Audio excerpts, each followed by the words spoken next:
Hey, welcome back to the podcast, the Evil Dungeon Master Universe podcast. I am your host, Evil Dungeon Master Vince. Hopefully, you're doing well. It's Wednesday. We just had a nice long weekend, Memorial Day weekend. For those that have fallen, we celebrate them and we thank them for their sacrifice and give us the reason why we're able to do things like this podcast or be able to play games because they gave up their lives for us. Thank you to all those out there. We remember them. Anyway, on to the show. Patreon.com/TheEvilDM. The Evil DM is where you can support me, or buymeacoffee.com/TheEvilDM is where you can support me, or join my YouTube channel, or wherever else. The Evil DM is my website.com. That is. You can sign up for my newsletter, get the individual podcasts delivered to you so you can listen to them whenever you want. Anyway, Ask the DM at theevildm.com is my my email address, so you can email me directly. Thank you to those that have emailed and reached out and given me some ideas for episodes, and I appreciate all those people. I also appreciate those that do support me through Patreon and everything else and giving me ideas there as well. I appreciate you guys. You guys should have some good rewards there as well from me. Anyway, today we're going to talk a little bit about something that not a lot of people use, and it's Psionics. It's in the back of the player's handbook, and it's one of the appendices. It's on page 110 in the player's handbook under number 1. So overall, I don't know many dungeon masters that use psionic abilities. Now, not that they shouldn't or should. Psionic abilities are very hard to come by because of the way it's done. And it's said that maybe 1 out of 10 players will probably be psionics, will have psionica powers, and it's kind of a hidden role, so to speak. Most DMs are encouraged to roll it secretly, as opposed to openly. Though most players will probably ask in the beginning, "Do I have psychic abilities or psionic abilities?" I should say, and then the DM will probably just roll it out and be like, "Yeah, okay." So to determine it, you roll your percentile, but there are some factors in it for getting it. It looks like that you would have to. Okay, so if a character has a 17 intelligence and a wisdom of 12 and a charisma of 17, there are 2.5 points added to the psionic potential roll because of intelligence is 1 above 16, and a half a point for charisma above 16, and 2.5 plus 2.5 is equal to 3, so that anything of a 97 or higher. So basically what it's saying, and I wanted to read the example first because it's really weirdly written, is that if you have, for each 1 point of intelligence above 16, you add 2.5 points to the die roll. For each 1 point of wisdom above 16, add 1.5 to the die roll. For each 1 point of charisma above 16, you add half a point of die roll, dropping all fractions. So you could possibly get upwards of about maybe a 91% chance, and around 91% around that area to 100, so to get this ability. So it's not really that easy to even qualify for it. And then if you do, then things become a little bit more complex, because now the DM has to somehow keep track of, with the player, how many points they have and how it's used and when it's used. And not a lot of monsters have psionic abilities at all. There's only very few of them that do.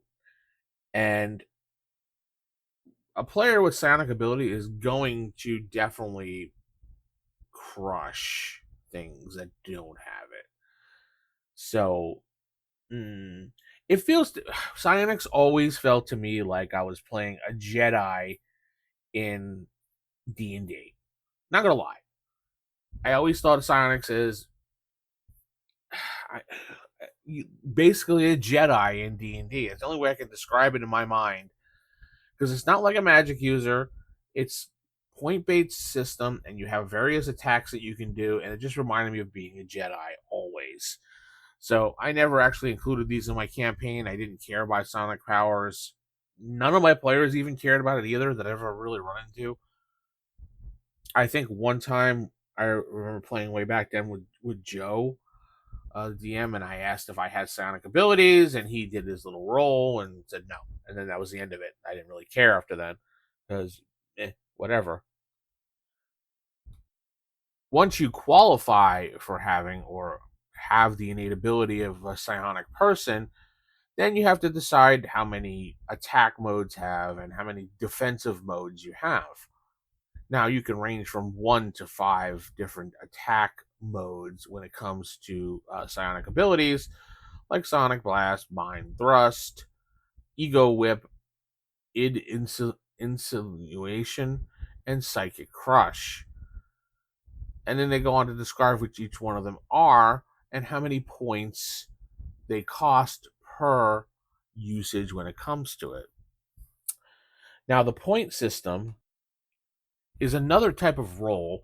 So the psionically endowed character rolls percentile dice, adding 1 point to the total for each unmodified point of intelligence, wisdom, and charisma score above 12. In addition, if 2 of these scores are above 16, the number of points are doubled. If 3 of these scores are above 16, the points are quadrupled. The base score rolling percentile could be anywhere from, I don't know, 100 to 120. I mean, it could be pretty much whatever. So the total psionic strength of the individual is the strength for the attack and defense. Psionic ability is doubled strength, 10 to 344. One half of psionic ability is attack, one half is defense strength.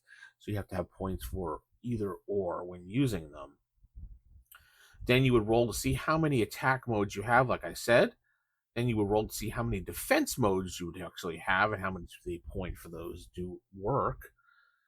And then you would roll to see if you have what your psionic disciplines are. And these are some extra abilities that you can do because you are a psionic based character.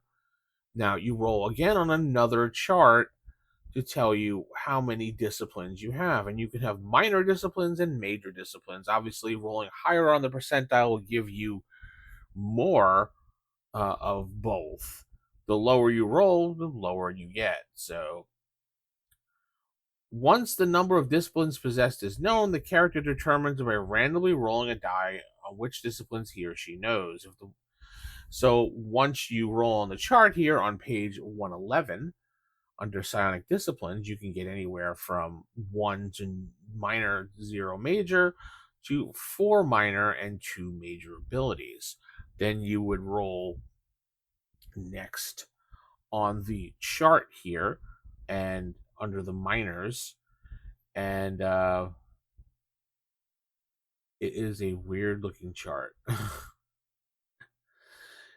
So you're rolling a d12 and a d6, but it doesn't make much sense because it goes 1 to 24. So that would be 18. I don't know. I don't get how it works for that particular one, and it isn't really described here. But you can get anything from basically animal telepathy all the way to suspended animation, reduction, precognitive abilities, just for minor devotions. For major, it becomes more like Dimension Door, Dimension Walk, energy control, mind bar, telekinesis, telepathy, and then it has a bunch of roll agains. Gary always likes to include the roll again, choose one or select one, things like that.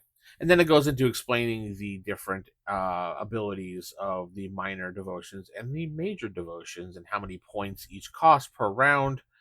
Much like spells, it's written in the same format and how many points per turn the cost of an ability is. And usually the range is something like 0 self touch within a couple feet, so to speak. And it's usually instantaneous, the psionic ability, so it's not like it has a casting time. It's just a matter of you thinking it's done. I, I don't know. I didn't really care for Psionics again. I always thought it was something of like, too powerful, not proper for a fantasy setting. I know some people out there will disagree with me on that, and that's your opinion. My opinion is I don't like psionics at all. I don't really create them in my campaign or allow them in my campaign, and it just doesn't work. And just because the book has it doesn't mean it has to be part of it.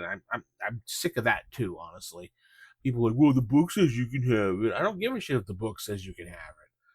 I'm running the campaign, and if I don't want to deal with psionic ability characters, I'm not going to deal with psionic ability characters. I, as a GM or DM, have to have fun too, and if that's going to suck all the fun out of the game for me, then too fucking bad. That's all I have to say. Yeah, DM's world, DM's rules, his story. You guys play around in it, but I don't. I hate saying no, but sometimes you got to say no. So there are some monsters that have the ability to do so, and recovering strength points are a matter of maybe like sleeping. You get 24 points an hour back for sleeping. So it's not that difficult to regenerate it. So what was Gary thinking when he did this? I don't really honestly know. Psionics doesn't really fit in a fantasy setting to me. It feels like this was something that was added on to, I don't know, push up the page count. Gary lost a bet somewhere. I don't know. I've never really looked into it and didn't honestly care. Uh, it's something that comes up every once in a while. Someone will ask a question about psionics, and then it's kind of like I don't really care about psionics. So, but I think Gary liked the idea of psionics. I just don't think it was implemented well. I know they redid it in second edition with a splat book, and it became a lot more manageable, a lot easier to play.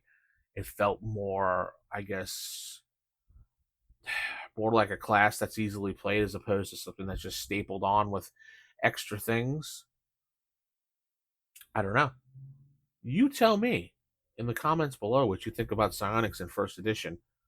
Even if you want to tell me about second edition too, please. I mean, I don't have a lot of experience with second edition AD&D.